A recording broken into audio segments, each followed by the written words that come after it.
কষ্টত আছো আৰু আচলতে আমি সঁচাকে গুৱাহাটী মহানগৰত থাকো বুলি ক'বলৈ অতি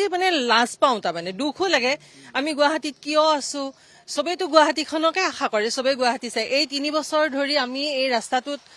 ভালকে ওলাই যাব নোৱাৰো ভাল কাপোৰ কানি পিন্ধি যাব নোৱাৰো কোনো আমাক ইয়াতে লাজ লাগে ইয়াত থকা বুলি পৰিচয় দিবলৈ লাজ লাগে আৰু তাৰোপৰি মানুহখিনি সবৰে সকলোৰে স্কিনৰ বেমাৰ চৰ্দি কাহ এইবিলাকতো হৈয়ে আছে আৰু আমি বহুত বিভাগত গলো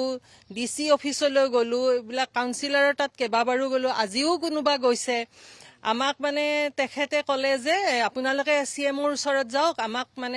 কাউন্সিলৰ বিলাকক এপইন্টমেন্ট নিদিয়ে আপোনালোকে কেতিয়াবাই যাব লাগিছিল এনেকুৱা বহুত ধৰণৰ কথা আৰু তেখেতে আমাক এদিন আজি অলপতে গলো এসপ্তাহ হোৱাই নাই তেখেতে আমাৰ আছিল নে নাই নাজানো নাই বুলি ক'লে মিটিঙত আমি আৰু ঘৰতে এখন চিঠি দি পেলাই আহিলো তাৰ পিছত আজিলৈকে একো হোৱা নাই গতিকে আমাক অতি সোনকালে মুখ্যমন্ত্ৰী উন্নয়নটো বহুত হৈছে আমি হেতু নুই নকৰো হয় ঠিকে হৈছে কিন্তু পৰহি গাঁৱৰ পৰা আহিছো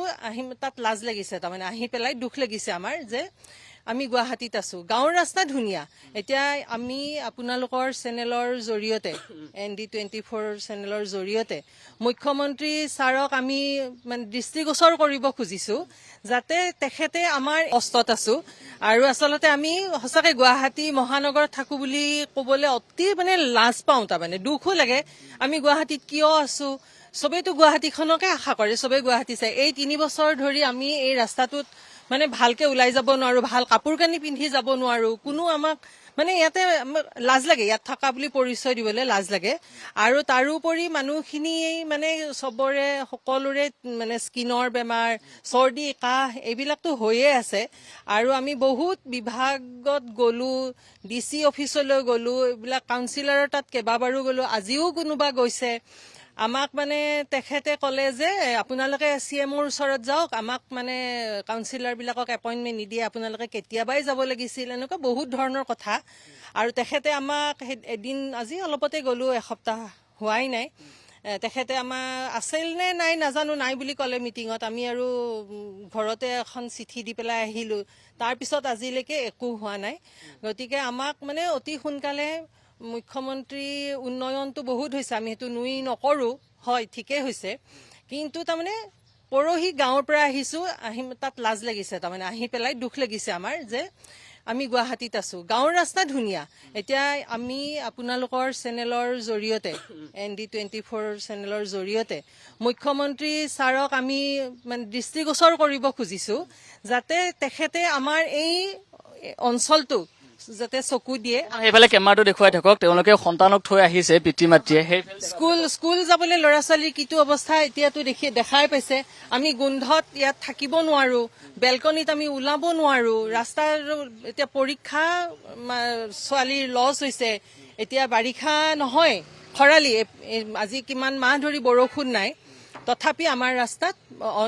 অনবৰতে পানী আমাৰ ভিতৰত পানী সোমাই আমি তেনেকে চলি আছো গতিকে ইয়াৰ জৰিয়তে মুখ্যমন্ত্ৰী ছাৰক আমি অনুৰোধ কৰিছো ছাৰে যাতে গুৰুত্ব দিয়ে তেখেতে বহুত উন্নয়ন কৰিছে হেতু আমি ক'বই লাগিব কিন্তু এই অঞ্চলটো চাগে দৃষ্টিগোচৰ হোৱা নাই কাউন্সিলৰে কৈছে যদিও আমি হেতু মানি ল'ব পৰা নাই কাৰণ আমি তাৰ প্ৰমাণ একো পোৱা নাই কাউন্সিলৰে আমাক সেইদিনাখন আজি 3 দিন আগত কৈছে যে আপোনালোকে সিএমৰ ওচৰত যাওক সিএম আমাক এপইন্টমেন্ট নিদিয়ে গতিকে এতিয়া আপোনালোকৰ জৰিয়তে কিমান দূৰ কৰিব পাৰো আমি মুঠতে বাৰিষাৰ আগত আমি এই পানীৰ পৰা মুক্ত হব একচুয়ালি কি হৈছে যোৱা 3 বছৰৰ পৰাই এইটো প্ৰব্লেম পাই আছো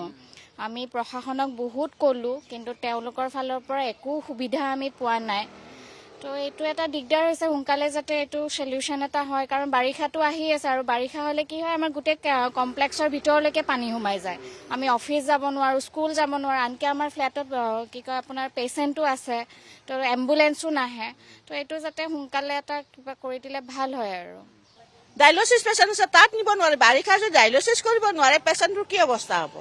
সেইটোৱে এম্বুলেন্স সোমাব নোৱাৰে ৰিক্সা নাহে অটো নাহে কেনেকৈ যায় চাকৰি কৰা মানুহ মই চাকৰি কৰো GMCHত কিন্তু মই যাব নোৱাৰো লাষ্টত এবচেণ্ট হয় গালি গালাজ শুনিব লাগে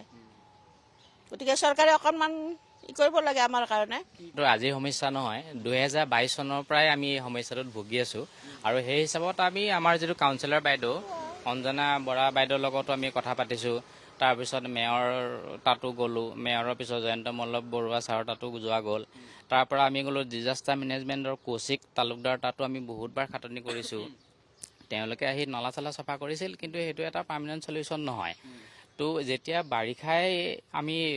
মানে ইমান সমস্যাত পাওঁ নহয়, পানীটো বহুত বেছি হয়, ইয়াৰে এম্বুলেঞ্চো নাহে, আমাৰ গাড়ীবিলাকো নোলায়। তো আল্টিমেটলি কি হয়, আমি বাহিৰৰ জগতৰ লগত আমাৰ গোটেই অঞ্চলৰ মানুহখিনি কাট অফ হৈ যায় সেই সময়ত। আৰু এতিয়া যে আপোনালোকে শুনি আছে ইয়াতে পেচেণ্ট আছে, মোৰ ফাদাৰ ইন লৰ কেঞ্চাৰ পেচেণ্ট। ৰেগুলাৰ বেচিছত মই এতিয়া ৰেডিয়েশ্যনৰ কাৰণে গৈ আছোঁ।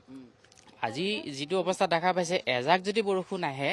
এআঁঠু পানী হৈ যায়, তাতে গাড়ী যাব নোৱাৰা হৈ যায়। আৰু এজন ডায়েলিচিছ পেচেণ্ট যোৱা বছৰ আমাৰ ইয়াতে এতিয়াও ডায়েলিচিছত আছে তেওঁ, তো আমি তেওঁলোকক দাঙি পিনি বাহিৰলৈ লৈ গ'লোঁ। আপুনিতো জানেই তালৈকে যেতিয়া পানী হৈছিল। তো তেনেকুৱা যদি এক্সিডেণ্টেল কিবা কেছ হয়, যদি কোনোবা মাইকী মানুহৰ প্ৰেগনেঞ্চিৰ প্ৰব্লেম এটা থাকে, তো তেতিয়াহ'লে কি সমস্যা এটা হ'ব, মানে এইটো কল্পনা কৰিব নোৱাৰা এটা অৱস্থা হয়। তো আমি এইটোৱে আপিল কৰিছোঁ গভৰ্ণমেণ্টক, বাৰিষা যি হৈ গ'ল হৈ গ'ল, বাৰিষাৰ অহাৰ আগতে আমাৰ প্ৰিকশ্যন হিচাপে তোমালোকে কিবা এটা মেজাৰ কৰা ইয়াতে, নহ'লে এই সমস্যাটো আকৌ এইবাৰো হ'ব।